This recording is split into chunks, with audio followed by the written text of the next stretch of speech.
इतना कर्जे वाला देश भारत बन कैसे गया? भारत सरकार की एक एक संपत्ति को बेचने का मोदी ने काम किया है पिछले 12 सालों में। यदि 50 रुपए का पेट्रोल डीजल पड़ रहा है तो 100 रुपए जनता से वसूलने का काम मोदी सरकार कर रही है। पूरे 140 करोड़ जनता को नोचने का काम कर रहा है। भूटान के अंदर भारत सरकार तेल बेचती है, वहां पे 60 रुपए 20 पैसे आज के समय में तेल बेचा जा रहा है भारत सरकार के द्वारा, और वहीं पे भारत के अंदर 110 प्लस है। तो सोचिए कि भारत के नागरिकों से इतनी दुश्मनी क्यों? क्या कारण है? ये सोचना पड़ेगा। ईरान के विदेश मंत्री ने कहा कि हम तो तेल देने के लिए तैयार हैं, भारत लेने के लिए तैयार नहीं है। किसके दबाव में है नरेंद्र मोदी, ये हम सब जानते हैं। अमेरिका के दबाव में, स्टील फाइल को लेके अमेरिका के दबाव में 140 करोड़ की जिंदगी से सिंगल व्यक्ति खिलवाड़ कर रहा है, एक नरेंद्र मोदी। कि भारत सरकार भारत की जनता को इतना चूस के पैसा कहां ले जा रही है? आरएसएस के खजाने में जमा हो रहा है या Modi ji PM care fund के अंदर पर्सनल जमा कर रहे हैं? मित्रों, मैं धनेश्वर महतो। देश हमारा कितना सुरक्षित है, सिर्फ इन चीजों से आप अंदाजा लगा सकते हैं।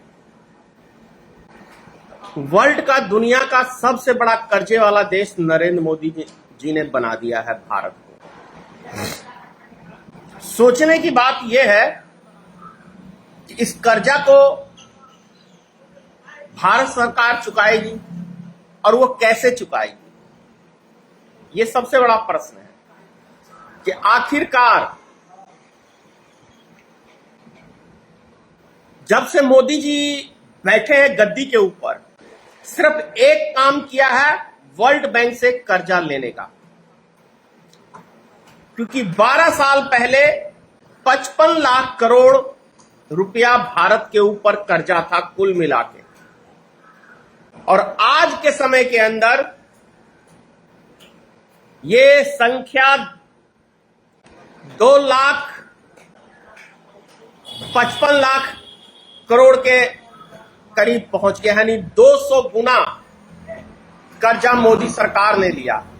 अब यह प्रश्न उठता है कि आखिर वो पैसा कर्जा लेके मोदी ने क्या किया, किस फील्ड के अंदर खर्च किया?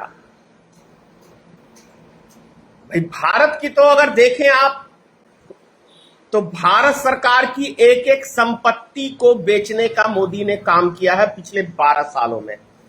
जो भारत सरकार की संपत्ति है, जो भी उद्योग है। दूसरी चीज, जो 9 रुपए डीजल पेट्रोल के ऊपर 2014 से मनमोहन सिंह की सरकार वसूली करती थी टैक्स के वेट के रूप में, उसको सीधा 100 गुना बढ़ाया।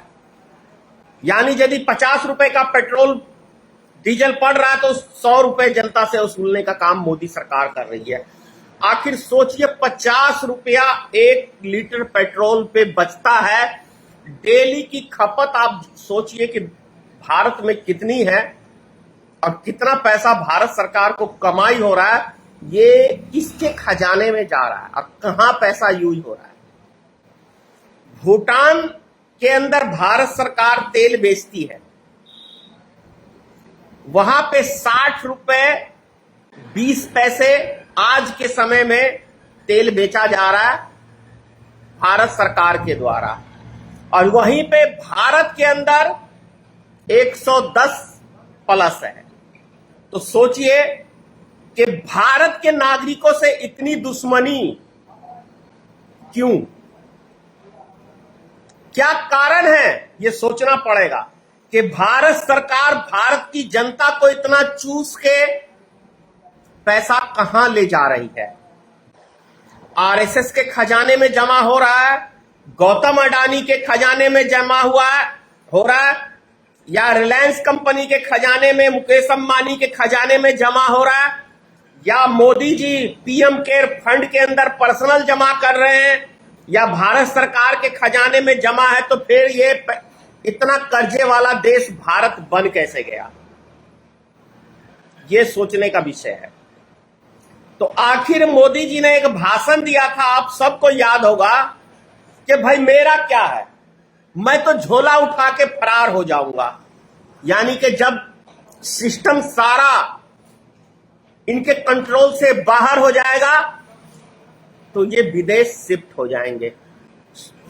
स्थिति कुछ भारत की इसी प्रकार से लग रही है कि अब वो टाइम आ गया है कि नरेंद्र मोदी, आरएसएस के प्रमुख और बीजेपी के बड़े बड़े नेता विदेशों में भागने की मुझे लग रहा है प्लानिंग हो रही है, क्योंकि देश के हालात इतने नाजुक हो चुके हैं कि इनसे किसी भी वस्तु के ऊपर कंट्रोल नहीं है, भ्रष्टाचार पे कंट्रोल नहीं है, क्योंकि ये सारे देश के भ्रष्टाचारियों को तो अपनी पार्टी में शामिल कर रहे हैं। तो हर व्यक्ति जरा सोचिए ना, एक चींटी कोई चीज ले जाती है उठा के, हजारों चींटियां उसको नोचने में लगी हुई रहती है। इसी तरीके से एक मोदी प्रधानमंत्री बनता है, देश के जितने भी लुटेरे डकैत हैं उन सबको अपनी टीम में मिला के और पूरे 140 करोड़ जनता को नोचने का काम कर रहा है। तो आखिर जब 140 करोड़ जनता को जब ये नोचने का काम कर रहा है तो इनके क्या बचेगा और क्या बचा हुआ है जनता के पास, ये सोचिए। वीडियो सब देख रहे हैं ना, बाथरूम में रेलगाड़ी के गरीब मजदूर सोते हुए आ रहे हैं। ये स्थिति है आज भारत की हमारी। सिलेंडर की क्या स्थिति है ये हम सब देख रहे हैं। डीजल पेट्रोल की क्या स्थिति है ये हम सब देख रहे हैं। अभी ईरान के विदेश मंत्री ने कहा कि हम तो तेल देने के लिए तैयार हैं, भारत लेने के लिए तैयार नहीं है। किसके दबाव में है नरेंद्र मोदी ये हम सब जानते हैं, अमेरिका के दबाव में।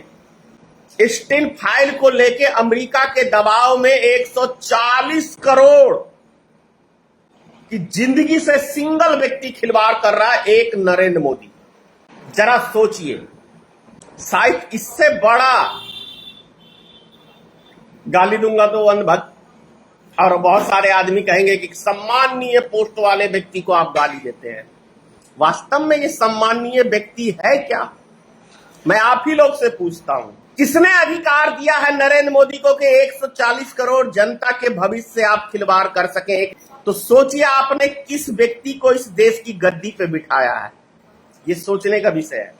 नेशनल दस्तक की आपसे गुजारिश है कि अगर इसको बचाना चाहते हैं तो नेशनल दस्तक को सब्सक्राइब करने के लिए रेड कलर के सब्सक्राइब बटन को दबाएं, फिर बेल आइकन की घंटी दबाएं। नेशनल दस्तक को बचाने के लिए बहुत जरूरी है कि हर खबर को शेयर करें, लाइक करें, कमेंट जरूर करें।